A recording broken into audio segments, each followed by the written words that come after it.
Member ako, brother. Ask ko lang yung mga namatay na hindi nakapag-repent nung buhay pa sila. May chance pa ba sila mag-repent sa spirit world? Spirits enter spirit prison if wicked in mortality.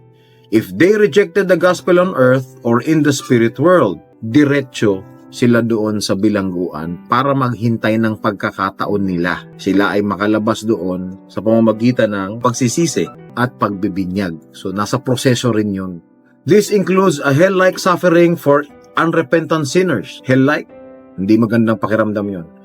Though all may learn, repent, accept vicarious ordinances, and progress to paradise, none sons of perdition eventually inherit a celestial glory after suffering.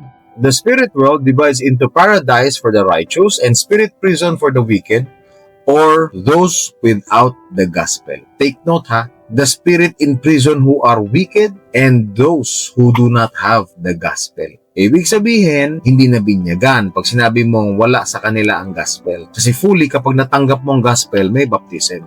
I-take note natin, yung mga qualified for the paradise ay yung mga taong nabinyagan at nakareceive ng gospel. Tinuro ni Paul na meron ng proseso. Sa 1 Corinthians chapter 15 verse 29. Else what shall they do which are baptized for the dead? If the dead rise not at all, why are they then baptized for the dead? Nag-iisang verse sa buong Biblia na nag-i-explain about sa baptism for the dead. There is a process na nalalaman si Paul. Merong pagbibinyag sa patay. Tatanggap mo ang gospel, punta ka doon sa paradise. While spirit prison serves as a place of teaching and potential repentance. So when we say progress to paradise, dumaan ka sa pagsisisi, dumaan ka sa pagbibinyag.